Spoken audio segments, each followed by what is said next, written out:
Samahan mo kami, tay. Tumawag kasi ang ospital kagabi, tay. Kailangan daw makarating tayo ngayon bago mag alas 2. Kaya sumama ka sa amin ngayon. Huwag kang mabibigla, tay. Huwag tayong mawala ng pag-asa. Habang may buhay, may pag-asa. Magtiwala tayo kay God. Diba? Nanginginig si tatay. Relax lang tayo. Huwag kang ano ha. Magkakaproblema tayo lalo pag ikaw magpanghinaan. Ikaw ang lakas ni Charmaine, tay.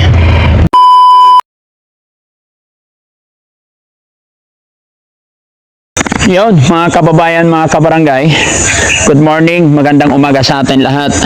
Napasugod ang Team Daddy Frankie dito sa lugar nila Charmaine, tatay ni Charmaine. Dahil kagabi po, alas 9 ng gabi, tumawag ang bahay pagamutan. Binigyan po nila kami ng instruction, mensahe na pupuntahan namin or papuntahin, dalhin ang tatay ni Charmaine bago mag alas 2 ng hapon. Kaya ito mga kababayan, nag-cancel kami sa ibang lakad namin para bigyan ng tugon o pansin yung pakiusap ng bahay pagamutan na kailangan daw iasap namin dalhin ang tatay ni Charmaine. Hindi man nila sinabi sa amin yung eksakto kung ano nga ba talaga ang reason bakit bigla-bigla. Hindi naman sila dating ganito, pero wala kami magagawa. Ang sabi nila, kailangan madala namin ang tatay ni Charmaine bago mag alas 2 ng hapon. So mga kababayan, kahit ako kinakabahan ako, nag-iisip ako kung ano nga ba talaga ang nangyayari, kung ano nga dahilan, pero kumusta na nga kaya si Charmaine. Gaya ng sinabi ko sa inyo mga kababayan, nakaraan po nung pinuntahan ko sila dito, nakausap ko naman sila na talagang gagawin daw nila ang lahat para kay Charmaine.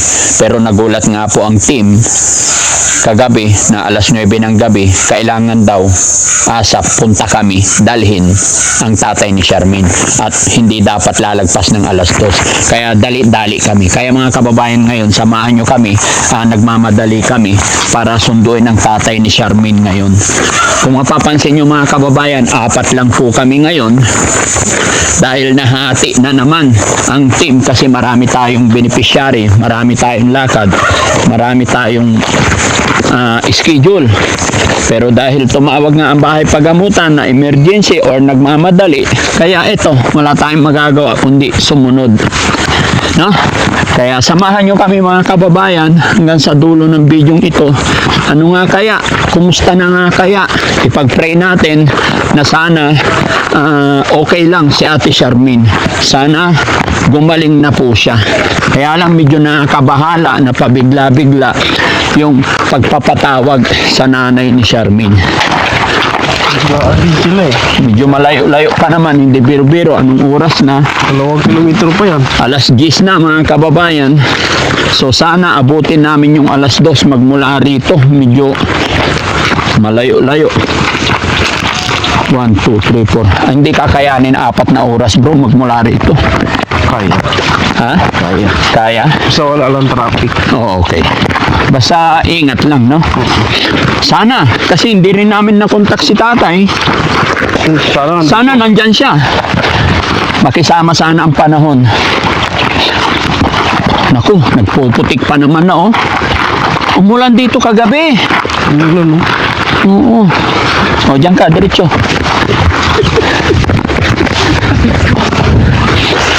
Baka mabandam ako eh. Ha? Baka mabandam ako. Mabandam? Oo. Ang bandam? Lalaglag yung dalawa dito. Eh, hinila ako ni bandam eh. Hindi tumitingin sa daan eh. Ayan o. Oh, sarap ng mais, so ilalaga na yun. Hindi pa tayo nag-almusal. Hindi kami pwedeng magtagal-tagal sa daan mga kababayan. Kasi nga nagmamadali. May hinahabol kami. Mamaya na kami kakain pagkasama na si tatay.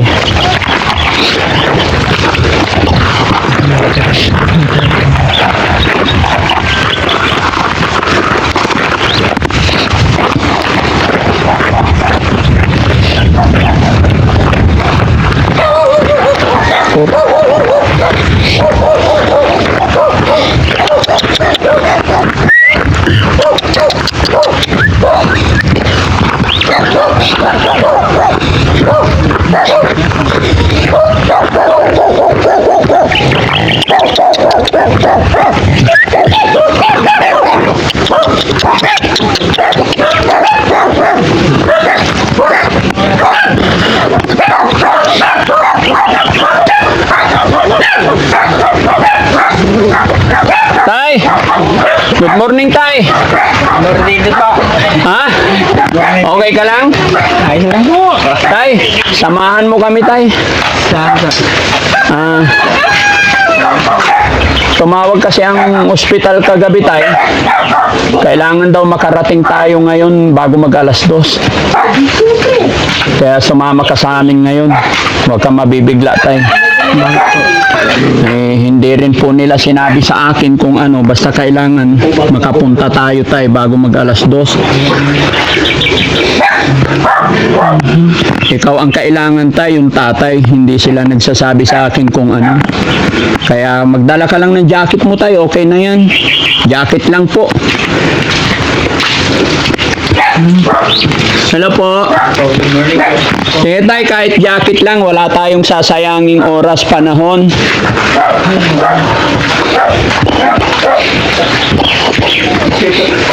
Kumusta yung mga anak?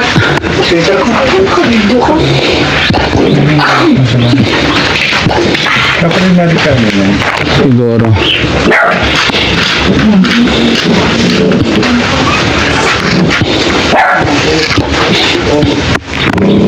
Bilisan mo, Tay, para mahabol natin kasi malayo ang Manila.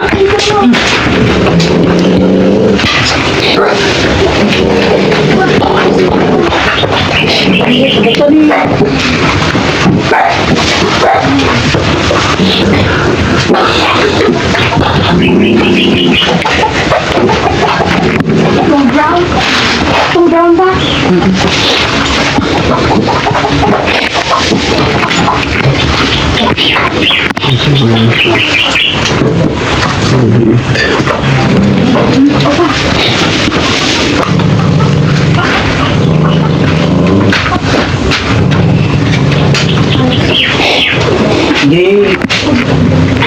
Hindi pa mo nga.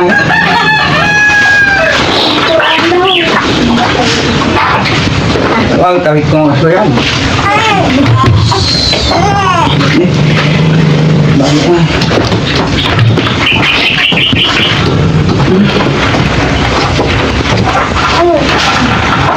Kahit kami, Tay, nagulat din. May mga schedule kami, kaya lang alas 9 ng gabi tumawag sila.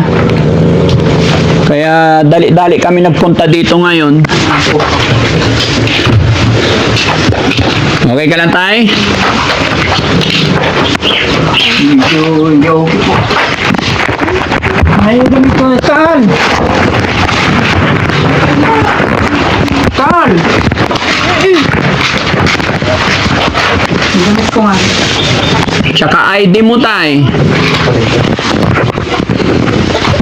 Yung ID mo importante. Ito niya.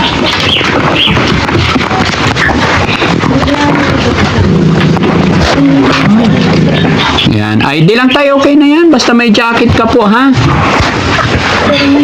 Sige lang, Tay. Kalma lang. Ano na nga yung barbado nga eh.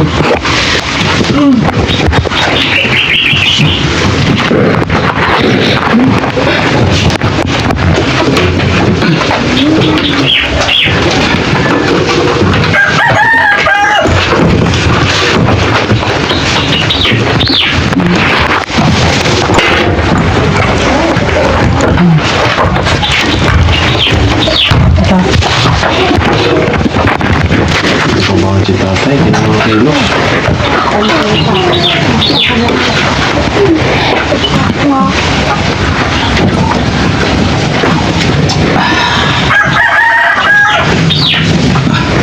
Dito lang kayo, ha? Mag-ready lang kayo. Hindi ko alam, baka pasundo ko rin kayo dito bukas, ha? Opo. Oo. Basta ready lang kayo, kalma lang kayo. Baka kung ano man, papasundo ko kayo bukas, no? Relax ka lang, Tay, ha? Gagawin natin ang lahat gaya ng sinabi ko sa iyo nung nagpunta kami dito. Kinausap ako ng mga doktor na sabi nila ginagawa nila ang lahat at sabi nila sa akin na ipagdasal natin. Kaya magdasal lang po tayo para kay Ate Charmaine, para sa mga anak niya. Mga anak, hindi na kami magtatagal. Nagmamadali talaga kami. Wala kaming sasayangin ng oras kasi kailangan alas 2 andoon kami. Tara, Tay? Ano po? Okay po.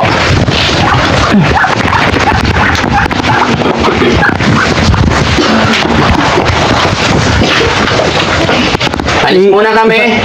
Pasensya na, wala akong time para mapag-usap muna sa inyo. Pagiling nyo yun ha. Okay ka lang, tay? Opo. Anong nararamdaman ni tatay? Okay ka lang? Hindi ko maintindihan ng alcohol. Bakit? Sige lang. Relax ka lang. Tandaan mo, tay, hindi ka pababayaan ng Team Daddy Frankie, ha? Panatag mo lang sarili mo. Sige. Lakasan mo lang yung loob mo, tay. Kailangan mas matibay tayo. Habang tumatagal, kailangan nagiging matatag dapat tayo. Payungan mo yung camera kay Jesse. Sige, tay. Huwag kang panghinaan. Lakasan mo yung loob mo. Malakas si tatay, di ba? Malakas din po.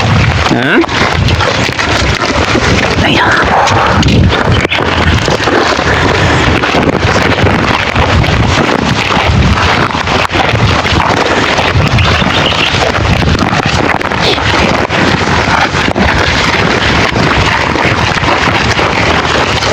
Ba't umiiyak na si tatay? Huwag ka umiiyak, tay, ha? Hindi ho. Kaya?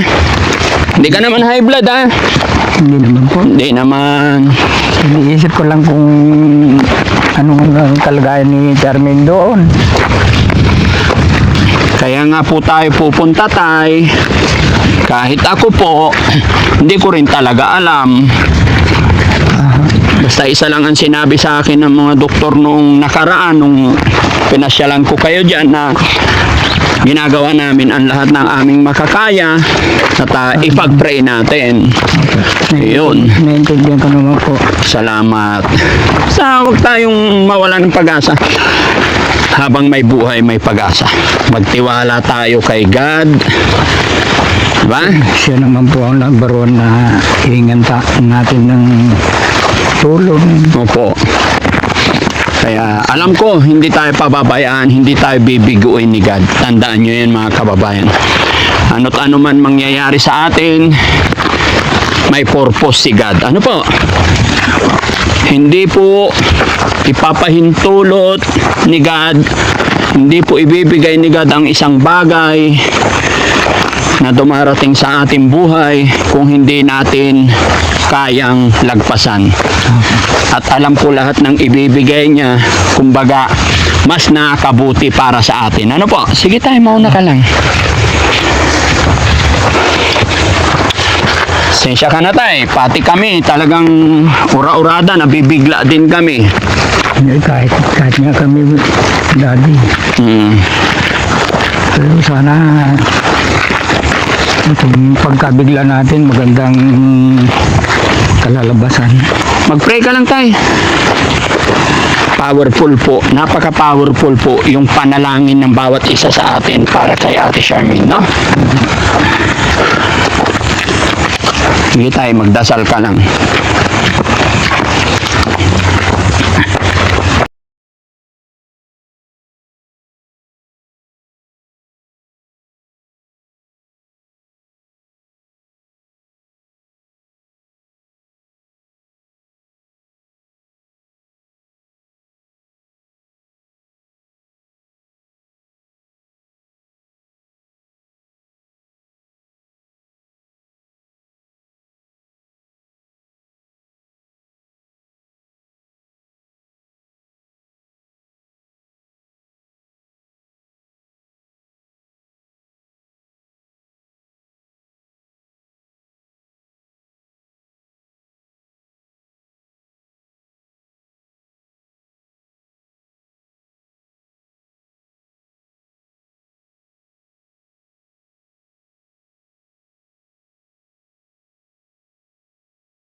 Nanginginig si tatay. Relax lang tayo, wag kang ano ha. Magkakaproblema tayo lalo pag ikaw magpanghinaan. Ikaw ang lakas ni Charmaine tay. Lalim ng hininga ni tatay, ha?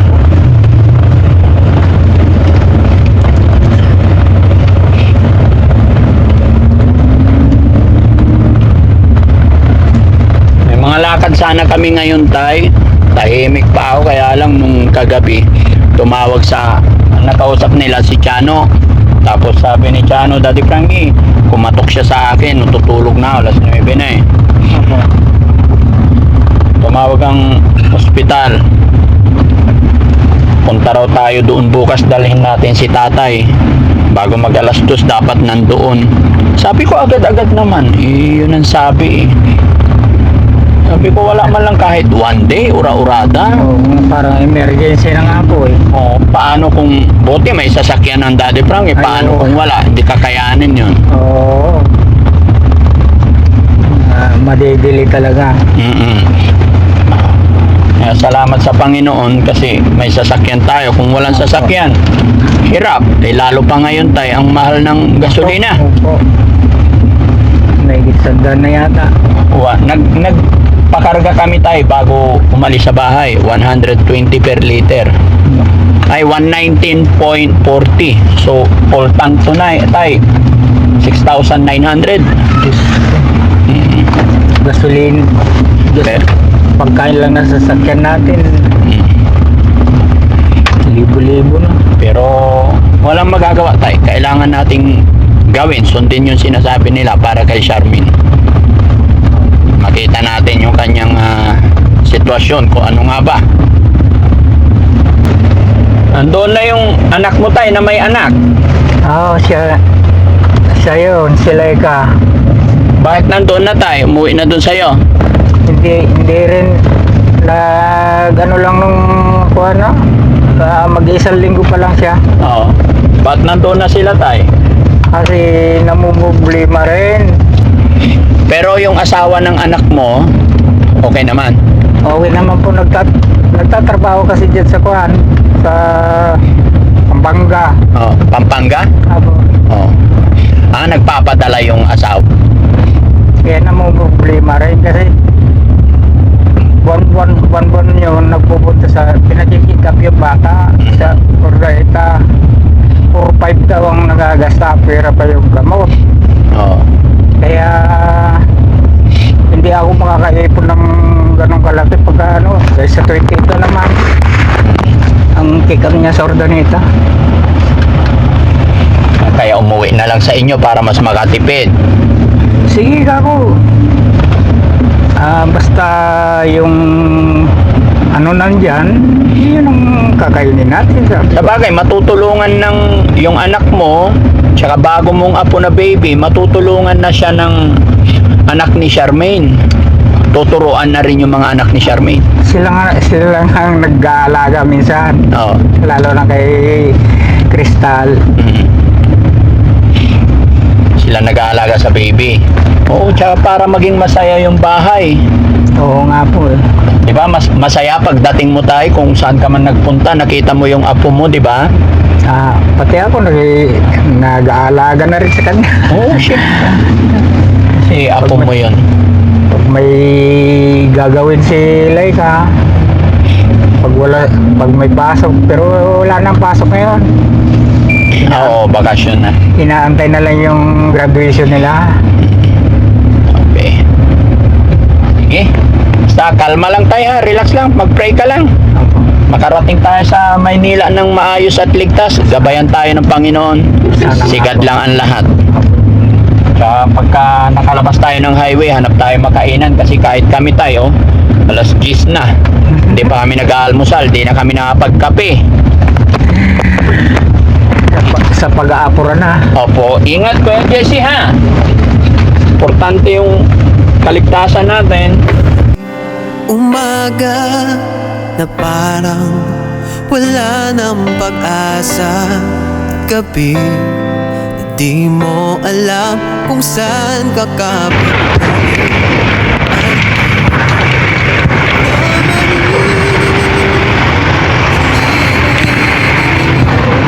Kahit gaano kabigat ang mundo, may kamay na aabot sa'yo. Di ka nag-iisa, may karamay ka. Daddy Frankie, nandyan sa'yo. Ang tunay na kaibigan, tutulong sa iyo. Daddy Frankie, handang sumalot ng mga luwang di mo na kayang itago. Si Daddy Frankie, kasama mo tutulong, kaagapay mo. May mga sugat na di nakikita, mga bakas at langit kahapong nagdaan. Ngunit may Diyos, may liwanag na darating. Kahit gaano kabigat ang mundo, may kamay na aabot sa'yo. Di ka nag-iisa, may karamay ka.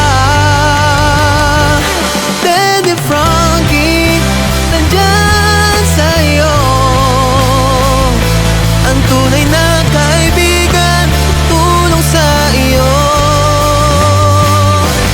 Daddy Frankie, hanggang sumalot ng mga luwang di mo na kayang itago. Mapagmahal sa may sakit, matatanda man o paslit, hatid ay pag-ibig, walang kapalit. Pumangon ka, kapatid. Daddy Frankie, nandyan sa'yo. Ang tunay na kaibigan, tutulong sa iyo.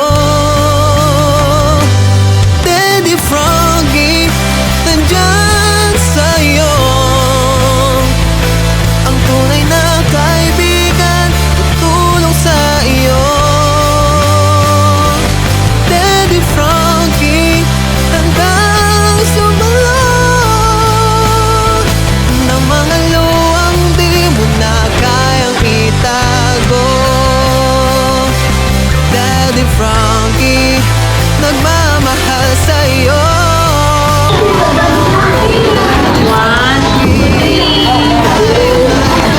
Thank you po. Classmate kayo. Ano po siya? Po, Kayo po, ano po siya? parents po. Sinamahan ko lang po. Thank you. Thank you po. Ay, mga bata. Mga bata. Ay, mga bata daw. Mga bata, halika. Mga estudyante. Bibigyan ko kayo pamerienda nyo, ha? Okay? Pamerienda nyo yan. Hati-hati kayo. Mag-aral kayo mabuti, okay? God bless.